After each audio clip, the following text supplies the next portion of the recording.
বঙ্গাব্দের কার্তিক মাসের মাঝামাঝি কবিগুরু রবীন্দ্রনাথ ঠাকুর শৈলশহর শিলং অবস্থান করছিলেন। সিলেটের নিকটবর্তী কবিগুরুর শিলং অবস্থানের সংবাদ জেনে তার পূর্ব পরিচিত শ্রীহট্ট ব্রাহ্ম সমাজের অন্যতম পরিচালক গোবিন্দনারায়ণ সিংহ কবিগুরুকে সিলেট আগমনের জন্য তার বার্তা করে আমন্ত্রণ জানান। জবাবে রবীন্দ্রনাথ ভ্রমণ দীর্ঘ ও ক্লান্তিকর জানিয়ে অপারগতা প্রকাশ করেন। গোবিন্দনারায়ণ আঞ্জুমান ইসলাম মহিলা পরিষদ প্রভৃতি প্রতিষ্ঠান সংগঠনকে দিয়ে তার বার্তার মাধ্যমে সিলেট শুভাগমনের আহ্বান জানাতে থাকলে অবশেষে কবিগুরু সম্মতি প্রকাশ করেন। সিলেট শিলং সড়কটির ব্যবহার তখনও শুরু হয়নি। আসাম বেঙ্গল রেলপথ তখন শিলংকে বাংলার সাথে সংযুক্ত করে রেখেছিল। সাহিত্য সমাজের এই রত্নমণির আগমনের খবর পেয়ে তাকে অভিজাত অভ্যর্থনা জানাতে বিশেষ অভ্যর্থনা কমিটি গঠন করা হয়। এই অভ্যর্থনা কমিটির এক দলকে বদরপুরে পাঠানো হয়, যা বর্তমানে করিমগঞ্জ আসাম নামে পরিচিত।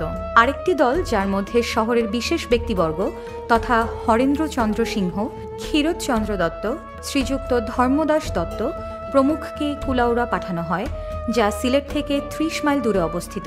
শান্তিনিকেতনের প্রাক্তন শিক্ষার্থী মনোরঞ্জন চৌধুরী সস্ত্রীক ওই সময় বদরপুরে ছিলেন। তারা কবিগুরুর সাথে যাত্রাপথে যোগদান করেন। কবিগুরুর সাথে ছিলেন তার পুত্র রথীন্দ্রনাথ ঠাকুর এবং পুত্রবধূ প্রতিমা দেবী। সবাই একটি রাত কুলাউড়া স্টেশনেই যাপন করেন। কুলাউড়া স্টেশনে রাত্রি যাপনের খবর পেয়ে সিলেটের প্রেসবিটেরিয়ান চার্চের ইথেল রবার্টস কবিকে শুভেচ্ছা জানাতে এসেছিলেন। যাত্রাবিরতির পথে কবিগুরুকে মাইজগাঁও, বরমচাল, ভাটেরা ও ফেঞ্চুগঞ্জে উষ্ণ সংবর্ধনা জানানো হয়। 19শে কার্তিক খুব ভোরবেলা ট্রেন সিলেটের উদ্দেশ্যে রওনা করলে হাজার হাজার উৎসুক জনতা অতিথিদের আতশবাজি ও করতালির মাধ্যমে অন্তরের অন্তঃস্থল থেকে সংবর্ধনা জানান।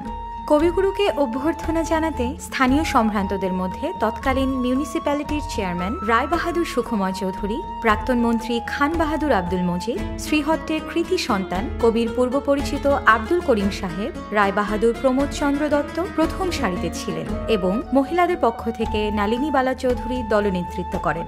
কবিগুরু ওঠেন সুসজ্জিত মারবোটে এবং অপরদিকে তার পুত্র ও পুত্রবধূ সুসজ্জিত বজরা নৌকায় সুরমা নদী পার হন। বজরাগুলো নদী তীরে পৌঁছতেই তার ভক্তরা সুরমা নদীর অপর প্রান্তে কবিগুরুর জন্য সমবেত হন।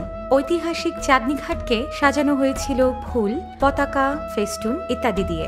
অভ্যর্থনা কমিটির নেতৃত্বে ছিলেন মৌলভী আবদুল্লাহ।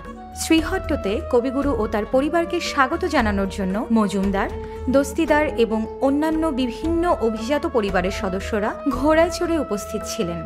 সাধারণ জনগণ তাদের অন্তরের অন্তঃস্থল থেকে কবিগুরুর প্রতি আন্তরিক শুভেচ্ছা জ্ঞাপন করেন এবং কবিগুরুও হাসি মুখে জবাব দেন। হাজার হাজার উৎসুক জনতার মধ্যে কয়েকজনই কবিগুরুর সাথে পরিচিত হওয়ার সৌভাগ্য লাভ করেন। অতিথিরা এরপর আব্দুল করিমের সাথে একটি ফুলে সুসজ্জিত ফিটন গাড়িতে ওঠেন। কবিগুরু ও তার পরিবার শহরের উত্তর পূর্ব দিকে নয়নাভিরাম এক টিলার পাদদেশে পাদ্রী টমাসের বাংলোতে ওঠেন। স্থানীয়রা সেখানেও কবিগুরুকে উষ্ণ সংবর্ধনা দেন। সেখানে কবিগুরুকে প্রাচ্যরীতি অনুসারে ধূপগন্ধ, মালা চন্দন এবং শাঁখের আওয়াজে কবিবরণ করা হয়। গোবিন্দনারায়ণ সিংহ পরিবারের দুটি মেয়ে লীলা ও সুরো কবিকে চন্দন তিলকেকে তার গলায় পুষ্পমালা পরিয়ে দেন। ওই দিন সন্ধ্যা 7টায় ব্রহ্মমন্দিরে কবির আগমনে অনুষ্ঠানের আয়োজন করা হয়। গোবিন্দনারায়ণ সিংহ মহোদয়ের আন্তরিক অনুরোধে কবিগুরু সেখানে সঙ্গীত উপস্থাপন করেন। তিনি বীণা বাজাও হেমম অন্তরে গানটি গান। প্রধান অতিথির মঞ্চে পদচারণ করা মাত্রই সাধারণ জনগণ করতালিতে মুখরিত হয়ে পড়ে। কবিগুরু 1.5 ঘণ্টা ব্যাপী বাঙালির সাধনা এর ওপর বক্তব্য রাখেন।